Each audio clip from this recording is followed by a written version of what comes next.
బుల్టెన్లో మరో బ్రేక్ ని చూస్తున్నాం. నాగర్ కర్నూలు జిల్లా అచ్చంపేట మండలం పోల్కెట్పల్లిలో దారుణం జరిగింది.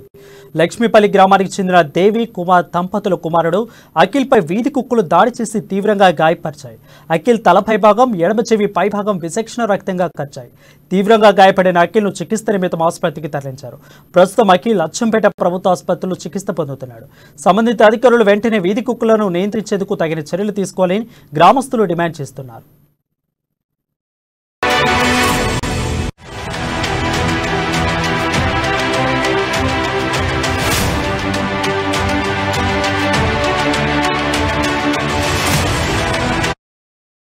బుల్టెన్లో బ్రేక్ ని చూస్తున్నాం. నాగర్ కర్నూలు జిల్లా అచ్చంపేట మండలం బోల్గేట్పల్లిలో దారుణం జరిగింది. లక్ష్మీపల్లి గ్రామానికి చెందిన దేవి కుమార్ దంపతులకు కుమారుడు అఖిల్పై వీధి కుక్కలు తీవ్రంగా గాయపరిచాయి. అఖిల్ తలపై భాగం, ఎడమ చెవి పై భాగం విచక్షణ రక్తంగా కచ్చాయి. తీవ్రంగా గాయపడిన అఖిల్ను చికిత్స నిమిత్తం ఆసుపత్రికి తరలించారు. ప్రస్తుతం అఖిల్ అచ్చంపేట ప్రభుత్వ ఆసుపత్రిలో చికిత్స పొందుతున్నారు. సంబంధిత అధికారులు వెంటనే వీధి కుక్కలను నియంత్రించేందుకు తగిన చర్యలు తీసుకోవాలని గ్రామస్తులు డిమాండ్ చేస్తున్నారు.